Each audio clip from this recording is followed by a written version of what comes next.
Article 40 से हम चलते हैं आर्टिकल 41 की तरफ। अब तक हमने आर्टिकल 40 तक कर लिए और अभी हमने कोशिश भी की है उनको रिवाइज़ करने की।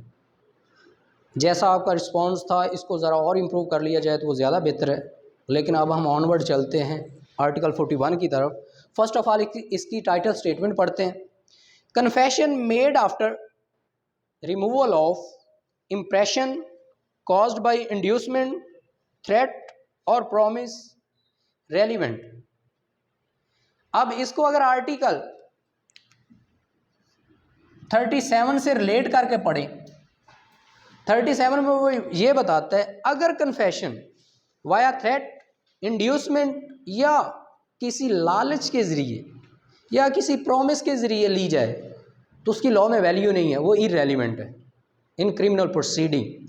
अब आर्टिकल 41 हमें बताता है जब थ्रेट भी रिमूव हो गया, इंड्यूसमेंट भी ख़त्म होगी, फर्दर फ्यूचर प्रॉमिस भी नहीं उससे किया होगा कि हम आपको अगर आप ये कन्फेशन करोगे तो आपको ये चीज़ अनाम देंगे या ये लालच देंगे, वो भी नहीं है। देन लॉ क्या कहता है, इसको पढ़ते हैं। If such a confession as is referred in to article 37, वही बात जो मैंने पहले की है, is made after the impression caused by any such inducement, threat or promise has in the opinion of the court been fully removed, it is relevant। यानी वो ये कहता है कि वो कन्फेशन जो अकॉर्डिंग टू आर्टिकल 41 के तहत ली जाए वो क्या है, वो रेलिवेंट है। क्योंकि उसमें क्या हुआ है, उसमें आर्टिकल 37 का जो एलिमेंट है वो रिमूव कर दिया गया। 37 ये बताता है कि जो कन्फेशन है वो ली गई है, डरा कर ली गई है, धमका कर ली गई है या उसको कोई लालच देकर ली गई। और आर्टिकल 41 कहता है अगर ये कन्फेशन है तो ये काबिल कबूल नहीं है, अगर 41 की कन्फेशन है तो वो काबिल कबूल है। बात समझ आ गई? क्योंकि 41 में आकर क्या हुआ है, 37 के जितने एलिमेंट्स थे वो सारे रिमूव कर दिए गए। उसके बाद है article 42, confession otherwise relevant not to become irrelevant because of promise of secrecy।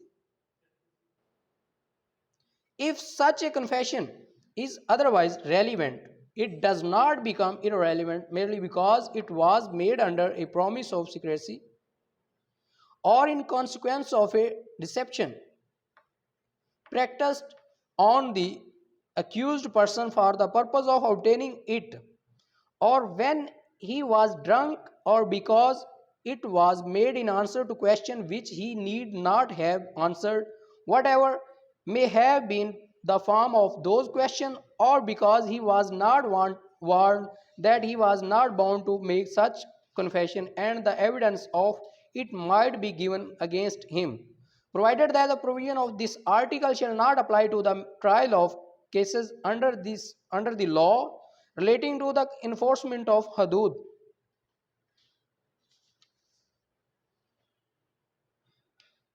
अब इसमें ये कहते हैं अगर article 42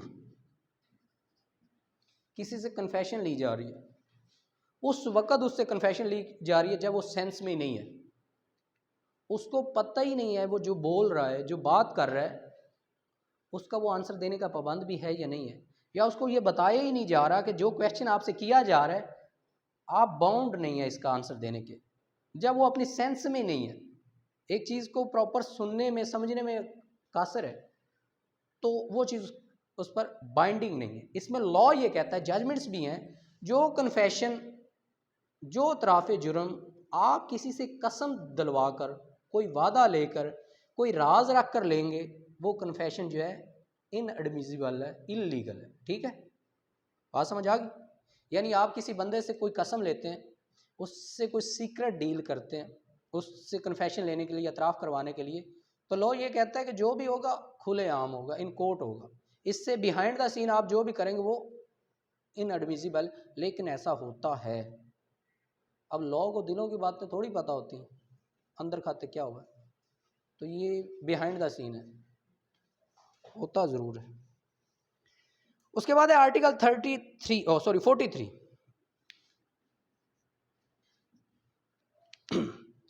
consideration of proved confession affecting person making it and otherwise others jointly under trial for same offense। मैंने आपको एक चीज़ बताई थी अकम्प्लिस की। आर्टिकल 16, शुक्र है याद है सबको। शाह साहब 16 क्या है? अकम्प्लिस। अभी 40 इस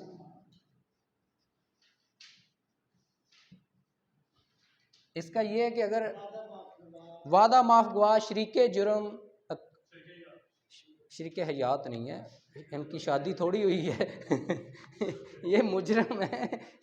हाँ, दोनों कपल अगर कोई एक किसी क्रिमिनल एक्टिविटी में एक्टिव है तो वो शरीके हयात हो सकते हैं, अदरवाइज इसमें अकम्प्लिस जो है वो शरीके जुर्म है। वैसे शादी भी शरीके जुर्म ही होता है, दोनों मिलके एक दूसरे को बर्बाद करते हैं।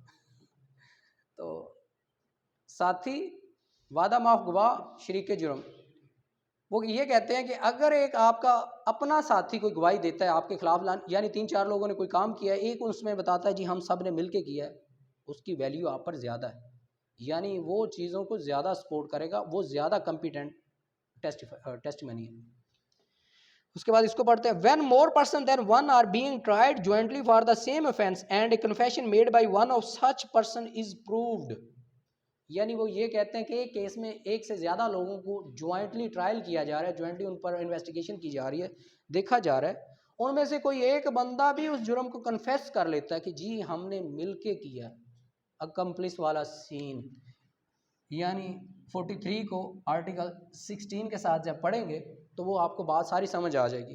तो वो क्या कहता है कि वो यही तस्वर किया जाएगा कि आया सबने किया है, कि ऑलमोस्ट तो बात प्रूव हो चुकी है ना, लेकिन बाकियों तक नहीं भी हुई, लेकिन जिसने कन्फेस कर लिया, जिसने एक जुर्म को मान लिया, लॉ ये कहता है जो बंदा एक चीज़ को एडमिट कर ले उसको फिर फर्दर प्रूव करने की ज़रूरत नहीं है। जुर्म तो दो तरह के होते हैं ना, दो तरह के ट्रायल चलते हैं। एक जब आप पर इल्ज़ाम लगाया जाता है, आप उससे डिनाई करते हैं, फिर ट्रायल चलता है। आपको उस सारे ट्रायल में अगर आप गिल्टी प्रूव होते हैं आपको सज़ा दी जाती है, अगर आप इनोसेंट प्रूव होते हैं तो आपको छोड़ दिया जाता है। वो कब होता है? जब आप उस चीज़ से डिनाई करते हैं। एक चीज़ का जब आपने कन्फेशन कर लिया, आपने एक जुर्म मान लिया, बात ख़त्म, आपको सज़ा दी जाएगी या छोड़ा जाएगा तो वो बाद की बात है, अदरवाइज मोस्टली सज़ा ही दी जाती है क्योंकि एक बंदे ने मान ली। अब इसमें यह कहता है एक से ज़्यादा अगर मुलज़म है, उनमें से किसी एक बंदे ने अगर जुर्म मान लिया है तो वो बाकियों पर भी इम्पेक्ट करेगा। Such confession shall be proof against the persons making it and, यानी ये जो कन्फेशन है ये बाकियों के खिलाफ सबूत है, गवाही है कि इन्होंने मिलके ये काम किया। द कोर्ट में take into consideration such confession as circumstantial evidence against such other person, यानी कोर्ट इस जो उनकी बाकियों की कन्फेशन है, वो जो उस चीज़ को तस्लीम कर रहे हैं उसको कंसीडर करेगी, उनके हक में, बाकियों के हक में मानेगी। आया एक जब एक बंदा एक केस में 1 2 3 4 लोग शामिल हैं, अब इनमें से ये 3 नंबर वाला बंदा मान रहा है कि हमने मिलके किया, इट मीन्स कि वो चीज़ प्रूव हो गई है कि ये चारों इस जुर्म में शामिल थे। उसके बाद article 44, accused person to be liable to cross examination, all accused persons including an accomplice shall be liable to cross examination.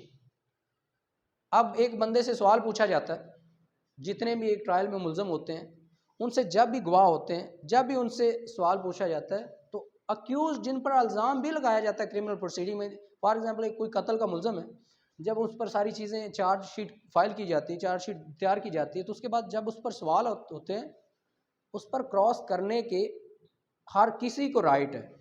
यानी कि अगर आप मुद्दई हैं और दूसरा मुलजम है तो आपको अपने मुलजम को क्रॉस करने की इजाज़त है। All accused are eligible to cross examination. उसको क्या कहते हैं, इसमें अकम्प्लिस भी शामिल है। ये जो वादा माफ गवाह है ना, अकम्प्लिस, चाहे इसने एक चीज़ तस्लीम कर ली है बाकियों के खिलाफ, लेकिन फिर भी इसको क्रॉस किया जाएगा। इससे क्रॉस कैसा किया जाएगा? इसने तो एक चीज़ ऑलरेडी एडमिट कर ली है ना, एडमिट करने के बाद भी इसको क्रॉस किया जाएगा। अच्छा, आप लोग कितने थे? जी हम 4 थे। आप किस वक्त गए? हम जी इस वक्त गए। आपके हाथ में क्या क्या था? जी हमारे हाथ में वेपन थे, डंडे थे, जो भी था। अच्छा, आपकी नीयत क्या थी? हमारी नीयत घर लूटना था या उनको मारना नहीं था। ये यानी क्या है, चाहे इसने एक स्टोरी सारी मान ली है लेकिन फिर भी इसको क्रॉस किया जा रहा है ताकि इनको फर्दर वो क्या कहते हैं पॉलिश किया जा सके या फर्दर इनके बारे में बातें निकलवाई जा सके। जितने भी मुलजम हैं सबको क्रॉस क्या होता है, उस पर जिरा करनी, फर्दर क्वेश्चन टू आंसर निकालना, बातों से बातें निकालना। Article 45 admission not conclusive proof but may stop. जो एडमिशन है किसी बंदे का एक चीज को अतराफ कर लेना, आर्टिकल 45 बताता है कि ये कंक्लूसिव प्रूफ नहीं है, ये एक वाज़ेह सबूत नहीं है, नाकाफी सबूत है। लेकिन आप इसकी वर्डिंग पढ़ो। मैंने जब आपको एस्टॉपल का कंसेप्ट बताया था ना, मैं हर चीज़ों को रिलेट इसलिए करता हूं कि आपके बाकी कंसेप्ट भी इसके साथ रिलेट रहें। Admission not conclusive proof but may stop. Last time हम एस्टॉपल का कंसेप्ट पढ़ रहे थे कि जब वो एक बात कर लेता है फिर उससे वो भाग नहीं सकता।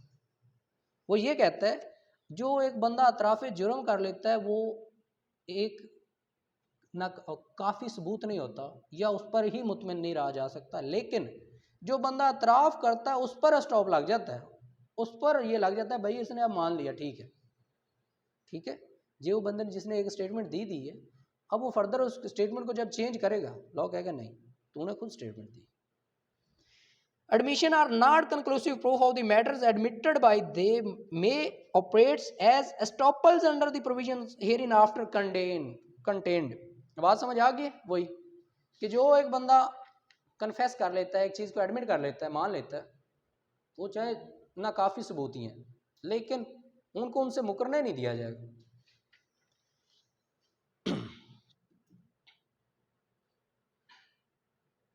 इसको इतना कहते हैं कि जो एडमिशन है ना, ये एक रेलिवेंट एविडेंस है, एक जुर्म के मतलब, एक वाक़े के मतलब रेलिवेंट एविडेंस है, लेकिन प्रॉपर एविडेंस नहीं। ठीक, इसको सारे को ना इसी कन्फेशन को मानकर फैसला नहीं किया जाएगा, बाकी भी चीज़ें देखी जाए। बाज़ लोग हमारे कन्फेशन इस वजह से कर लेते हैं, शुदाई टाइप लोग होते हैं, ऐसे ही शहजादे बन के अदालत में कहते हैं जी मैंने किया, ऐसे ही बाज चौड़े होने के लिए। कुछ हमारे ड्रामों ने बेड़ा गर्क किया हुआ लोगों का, एक कोई ड्रामा देखता है वो उसका दिमाग ख़राब होता है। हमारे बड़े बुजुर्ग फरमाते हैं कि आप लोगों के वक़्त से पहले लोग मरते पता कैसे थे, रात को सुल्तान राय की फिल्में देखनी, हाँ दिन को बंदा उड़ा देना या डंडों से मार देना या किसी को फायर मार देना। यानी ये चीज़ें क्या होती हैं, ये माइंड मेकिंग करती हैं।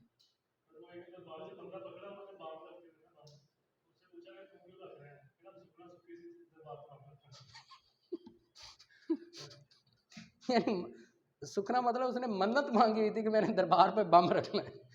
यानी ये क्या, कौन से शहजादे लोग हैं। उसके बाद है statement by person who can not be called as a witness. उन लोगों की स्टेटमेंट जिनको एज ए विटनेस कॉल नहीं किया जा सकता।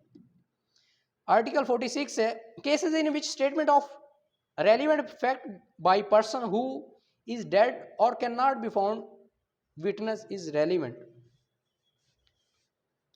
आर्टिकल 46 को लिखें dying declaration. Dying declaration basically क्या है? रॉबन आप इनमें सबसे समझदार बंदे मुझे लगते हैं। Article 46 dying declaration.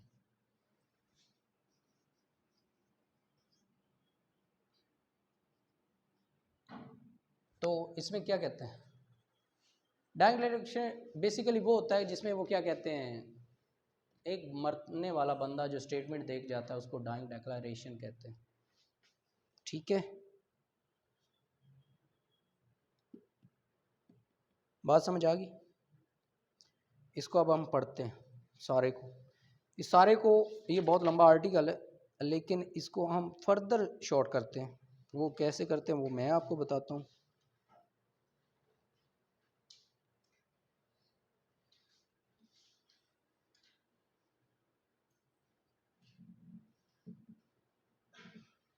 रेडी है? अच्छा, डाइंग डेक्लेरेशन का कंसेप्ट तो मैंने आपको बता दिया ना। जो बंदा मरने वाला बिस्तरे मर्ग पर एक स्टेटमेंट देख जाता है उसके बारे में ये कंसीडर किया जाता है कि जो बंदा मर रहा होगा वो झूठ नहीं बोलेगा, क्योंकि उसको पता मैं ऑलरेडी मरा हुआ हूँ, अब लोगों का बेड़ा गर्क तो नहीं करके जाता। तो इसमें मुझे एक जोक भी याद आ गया। वो एक था ना स्टेज ड्रामा, तो वो ठाकर मर रहा होता है तो वो ऐसे इशारा करता है, वो बड़े पैसे लगा के उसके लिए कोई 5 मिनट की जोक टाइप ही है, सांसें खरीदते हैं कि पता नहीं कोई 2 करोड़ ना छोड़ के गया हो, तो वो उसकी सांसें बहाल करवाते हैं 5 मिनट के लिए, वो कहता है 2 कश लगा दो तो वो सीन नहीं है। Statement written or verbal or of relevant facts made by a person who is dead or who cannot be found or who has become incapable of giving evidence or whose attendance cannot be produced without an amount of delay or expenses, which under the circumstances of the case appears to the court unreasonable delay, unreasonable are themselves relevant facts in the following cases. Following cases कौन सी हैं? When it relates to cause of death, जब वो किसी के मरने के साथ relate कर रही हो कि एक बंदा मर रहा हो, उसकी स्टेटमेंट को जब शो किया जाएगा, उस बंदे को बुलाया ना जा सकता हो कि उसके मरने की वजह से, उसके इधर ना होने की वजह से, या किसी उनको पैसे ना पहुँचे हो खर्चा वगैरह, वो अगर उसको नहीं बुलाया जा सकता, उसकी स्टेटमेंट जो है उसके किसी दूसरे के ज़रिए रेलिवेंट है। उसके बाद है और is made in course of business when the statement was made by such person in the ordinary course of business and in particular when it consists of any entry or memorandum made by him in books kept in the ordinary course of business or in the discharge of professional duty। अब इस सारी चीज़ों को पढ़ने के बाद ये होगा कि एक बंदा एक बिजनेस में कोई लेटर वगैरह जारी करता है, कुछ कॉन्ट्रैक्ट वगैरह जारी करता है या कुछ डीड वगैरह लिखता है, तो अब उसको देखा जाएगा कि आया ये रूटीन में ऐसे लिखता था या कभी कभार इससे हुआ गया, ये उसकी हैंड राइटिंग को जज किया जाएगा। ठीक है, क्या ये उसी बंदे की थी या ये रूटीन में जो काम करता था वही है या कोई और है। और against interest of maker when the statement is against the pecuniary or proprietary interest of the person making it on or when if true it would expose or would have exposed him to a criminal prosecution or to suit for damages। अब एक बंदा जिसका उसमें कोई interest हो, चाहे पैसों का हो, लेन देन का हो, अब उसकी जो स्टेटमेंट है, चाहे उसको उस केस के साथ डायरेक्ट ताल्लुक नहीं, एज ए गवाह उसको नहीं भी बुलाया जा सकता, लेकिन उसकी स्टेटमेंट जो है वो रेलिवेंट है क्योंकि उस चीज़ के साथ उसका इंटरेस्ट लिंक हो रहा है, उस प्रॉपर्टी के साथ उसका लिंक हो रहा है। अगर पैसे उसको नहीं मिलेंगे या जो भी उसका इंटरेस्ट है वो फुलफिल नहीं होगा तो वो क्रिमिनल प्रोसीडिंग जारी होगी या वो कोई क्रिमिनल एक्टिविटी करेगा। जिसके साथ कोई इंटरेस्ट रिलेट करता है, चाहे एज ए वो विटनेस उसमें शामिल नहीं भी है, लेकिन उसकी स्टेटमेंट जो है वो रेलिवेंट है। और gives opinion as to public right और कस्टम और मैटर्स ऑफ जनरल इंटरेस्ट। अब इसमें ये है कि जो जनरल इंटरेस्ट और पब्लिक राइट्स की बात होगी वो भी स्टेटमेंट जो है वो रेलिवेंट है। और इज़ मेड टू विल और deed relating to family matter affairs.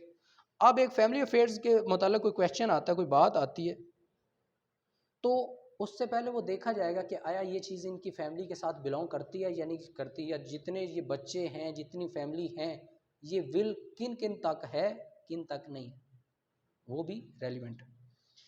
और in document relating to transaction mention in article 26 paragraph A. अब 26 क्या कहता है?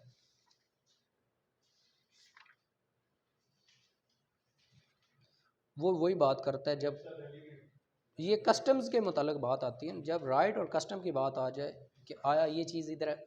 राइट और कस्टम की फर्स्ट ऑफ ऑल बात ये साबित की जाती है कि जिस राइट या जिस कस्टम की बात की जा रही है, फर्स्ट ऑफ ऑल ये देखा जाएगा ये एग्जिस्ट भी करता है या नहीं करता। उसके बाद है जी नंबर 8 पर है और is made by several person and expresses feelings relevant to matter in question. When the statement was made by a number of persons and expressed feelings or impression on their part relevant to the matter in question। एक बात जो किसी matter में काबिल गौर आ रही है, as a बहस आ रही है, तो उसमें बहुत सारे लोग अगर इन्वॉल्व हैं तो वो भी उस केस से रेलिवेंट है, जिन सब का उसमें तज़करा आ रहा है, चाहे वो विटनेस नहीं भी है।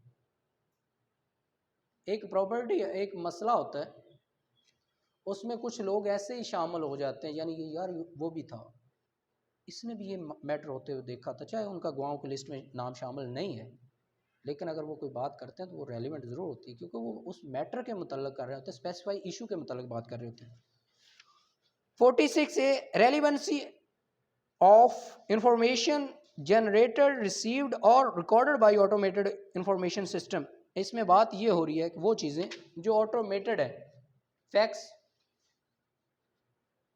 कोई वीडियो रिकॉर्डिंग है, कोई फ़ोटो है, कोई सीसीटीवी वीडियो है, वो क्या है उसके मतलब बात होगी, चाहे उसको एज ए विटनेस इस्तेमाल नहीं किया गया, एज ए उसको वो एविडेंस इस्तेमाल नहीं किया गया, लेकिन वो रेलिवेंट क्यों है, क्यों ऑटोमेटेड है, उसमें कोई फर्दर वो क्या कहते हैं उसको, एक वर्ड बोलते हैं कि उसमें इंटरफेयर नहीं किया गया।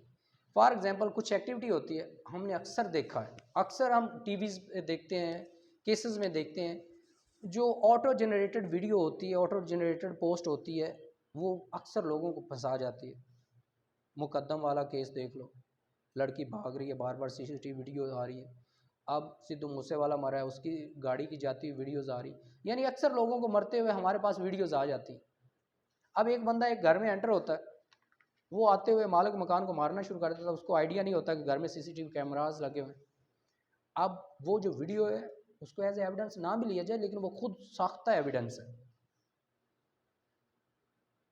क्योंकि उस वो ऑलरेडी रिकॉर्ड कर रही है वो चीज़ें, वो आपको एक प्रॉपर सबूत दे रही है।